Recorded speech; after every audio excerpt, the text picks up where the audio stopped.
People often see the luxury now, the tailored suits, the high-rise office, the seven-figure partnerships, and they assume I was born with it all. But let me take you back to where it truly started, a crumbling apartment above a bakery in a forgotten part of town. The walls were so thin you could hear the neighbor's dog breathing. I shared a bed with my younger brother, and our idea of a vacation was walking to the public library on weekends. My mother worked her fingers raw as a seamstress in a factory that didn't believe in lunch breaks. She'd come home smelling of fabric glue and exhaustion, but every night, she'd tuck us in with a smile and a promise. Your circumstances are not your destiny. That became my mantra. I didn't have much, but I had fire. I found old computers in junkyards, scavenged parts, and built my first working PC at 13. While other kids played video games, I reverse engineered them to understand how they worked. Coding became my secret language. I didn't realize it then, but every line of code I typed was me rewriting my future. High school was brutal. Kids laughed at my secondhand clothes and my duct-taped shoes. But I didn't care.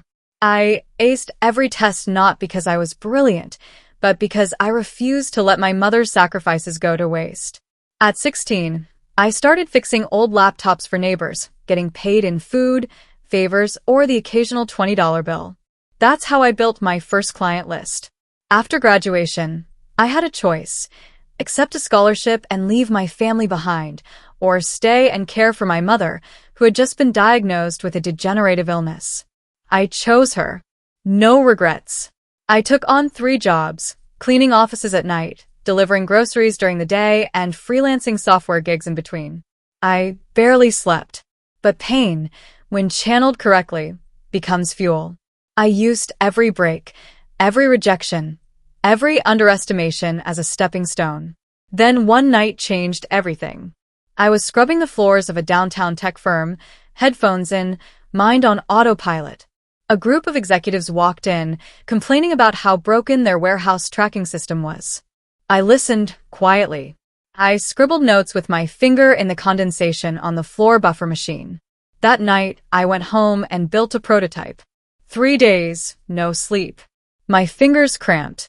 My eyes burned. But I had built something real. I returned during daylight hours, shirt ironed, thumb drive in hand. I asked the receptionist for 5 minutes with someone from logistics. She laughed. But someone must have overheard because within 10 minutes, I was showing my app to their floor manager. His eyes widened. By the end of the week, they tested it. By the end of the month, they paid me $12,000 for licensing. That money changed my reality, but not my values.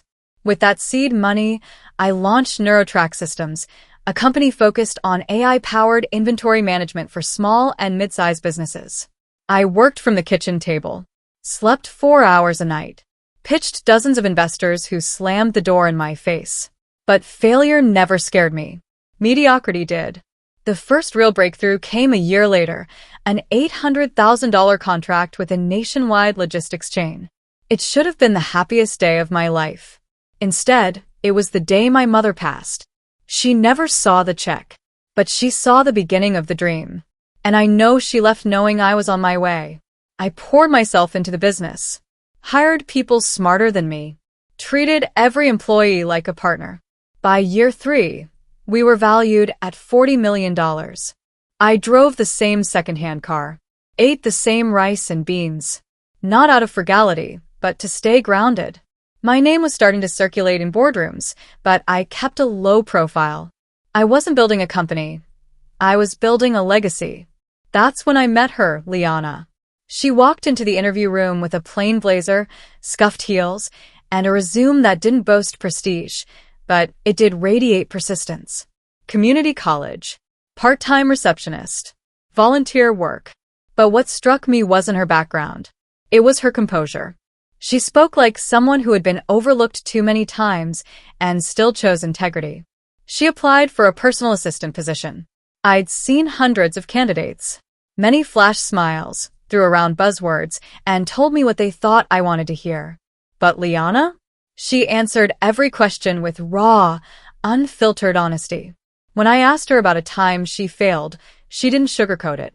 She told me how she missed a deadline at her last job and took full responsibility, stayed 2 hours late every night that week to make it right.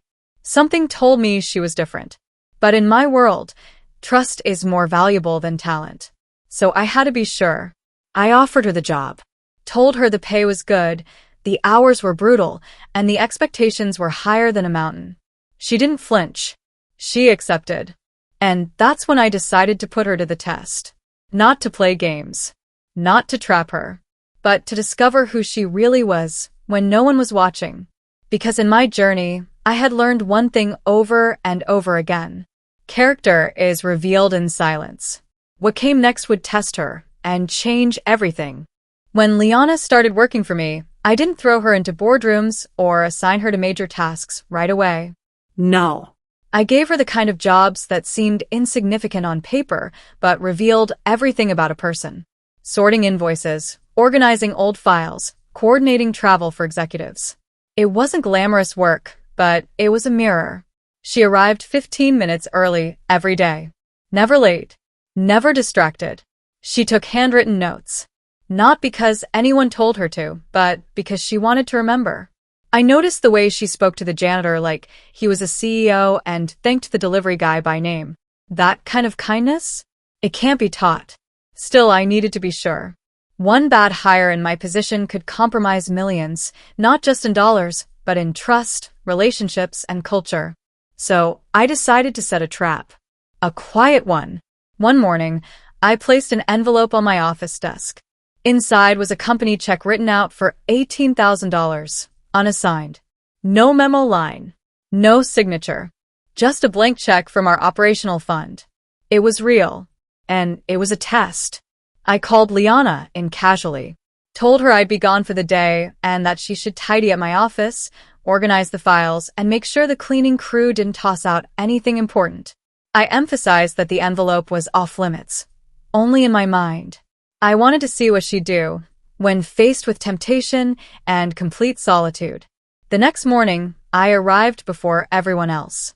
I unlocked my office, stepped in quietly, and there it was, everything in perfect order.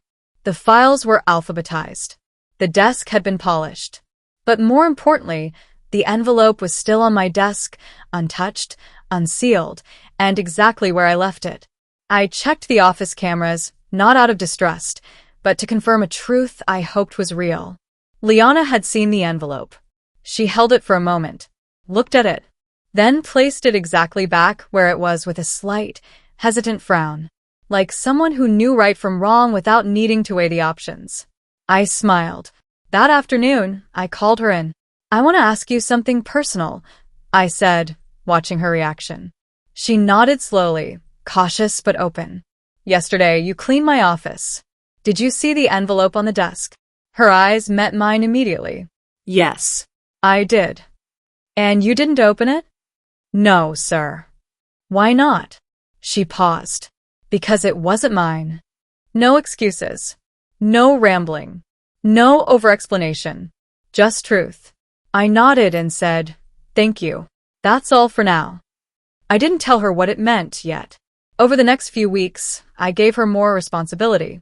Authorized her to attend client calls. Asked her to prep internal reports. Once, she caught a $50,000 accounting error I hadn't seen. She didn't boast about it. She just quietly corrected it and sent a note to finance. Possible discrepancy found. Please review. That's when I knew. She wasn't just honest. She was exceptional. But I wasn't done watching. Not because I doubted her, but because I was preparing her. You see, every great leader needs a second in command. Someone who protects the vision when you're not in the room. Someone who tells you the truth even when it's uncomfortable. I had partners, advisors, but no one I could trust the way I trusted Liana.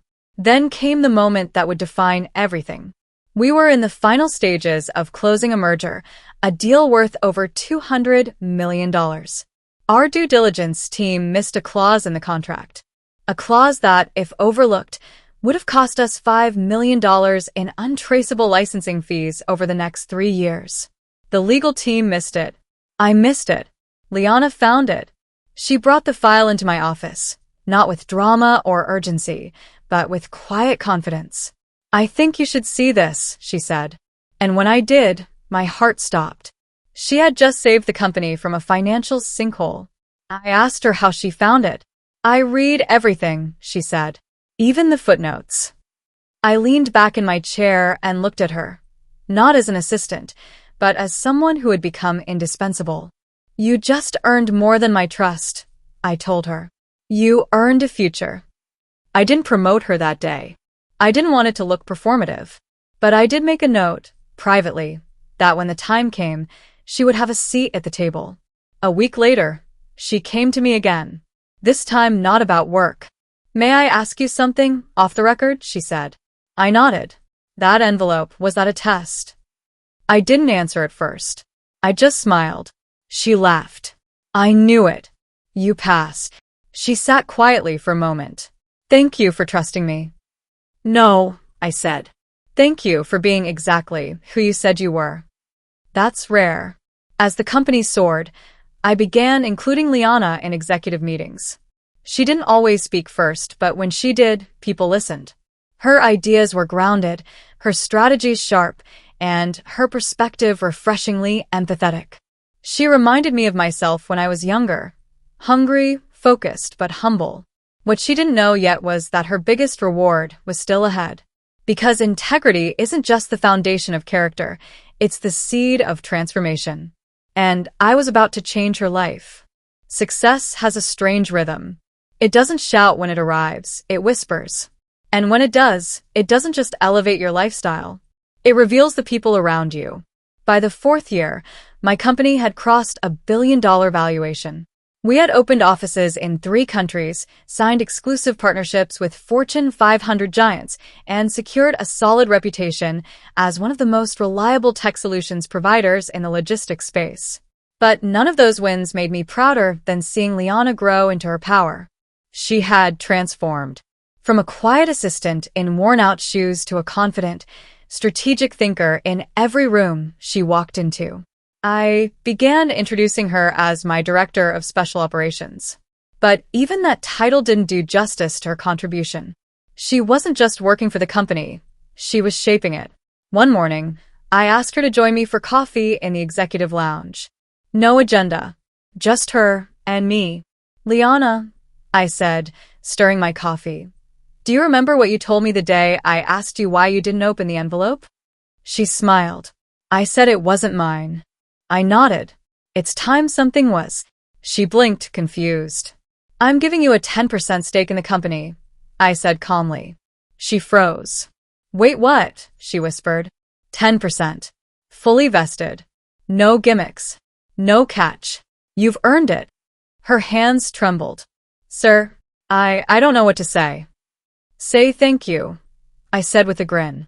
"And then promise me you'll never change." Her eyes welled up with tears, and for a moment, the room felt still. It wasn't about the money. It was about being seen, recognized. Her loyalty, her work ethic, her unwavering moral compass, it had all come full circle. I told her the truth that day.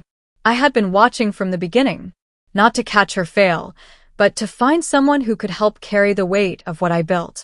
Someone who could take it further than I ever could. But the reward didn't stop there.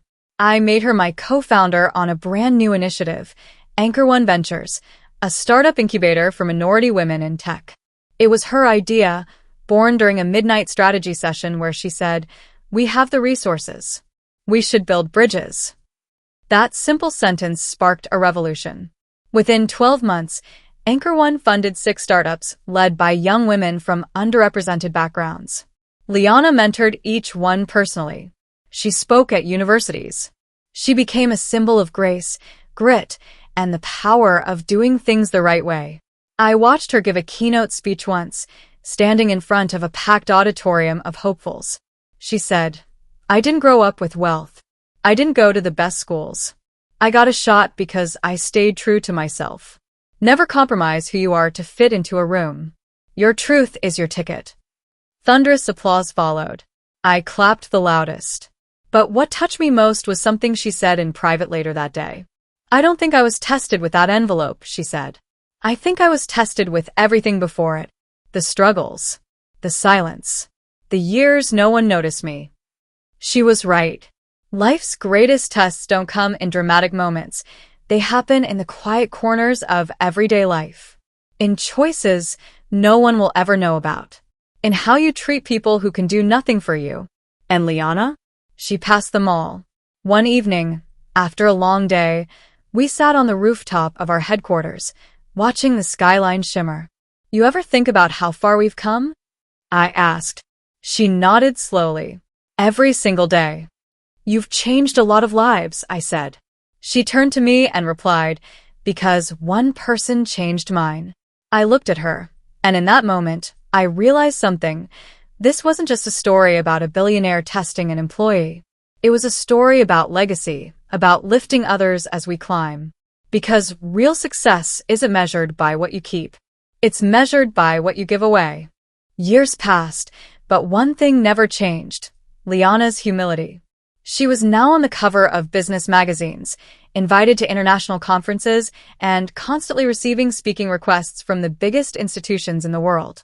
And yet, she still asked if I wanted coffee before our Monday strategy meetings. That's who she was. The world called her a phenomenon. I called her a partner. We stood side by side as co-founders of two companies, managing billions in assets and thousands of employees. But what we created went far beyond balance sheets and boardrooms. It was a ripple effect spreading far and wide. Anchor One Ventures, our brainchild, had grown beyond our wildest dreams. What started as a small incubator had become a full-fledged ecosystem, launching over 50 startups led by women who had once believed they were invisible. We created scholarships, mentorship programs, even a private grant fund for single mothers in STEM. And every time we sat across from someone new, someone nervous, someone unsure of their place at the table, Liana would smile and say, I was you. All you need is one person to believe in your integrity. One afternoon, while finalizing a partnership with a European firm, I got a message from our head of PR. Liana had been nominated for the Global Humanitarian Leadership Award. It was the highest honor given to a business leader who used their platform for good. I read the message 3 times. When I walked into her office to tell her, she was on the floor, helping a new intern fix a jammed printer. Liana, I said with a laugh, you're about to receive one of the most prestigious awards in the world, and you're fixing a printer? She grinned. You said once, never get too rich to do the little things. She remembered everything. That night, during the award ceremony, I watched her walk across the stage in a gown that shimmered under the lights, but nothing shined brighter than her smile. She spoke for just 5 minutes.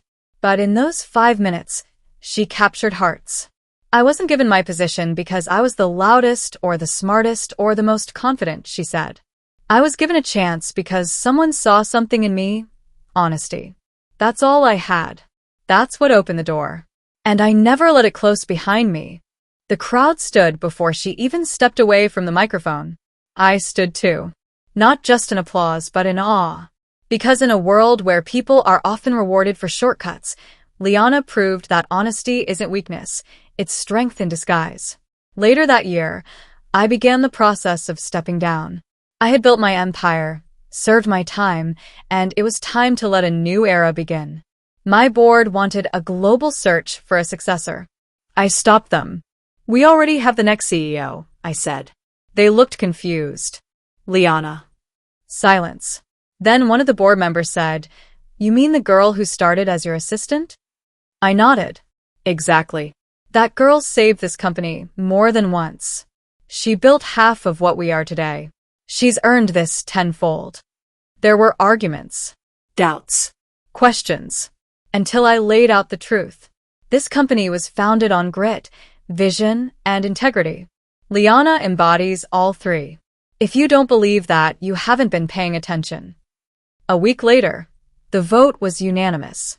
And just like that, she became the first woman and the youngest person to ever lead a company of our size in our industry. When I told her, she cried. Not from fear, not from pressure, but from honor. We had one last dinner together before my departure. Just the 2 of us. No press. No staff. No fanfare. I raised a toast. To the girl who didn't open the envelope, I said, and opened a future instead. She laughed through tears.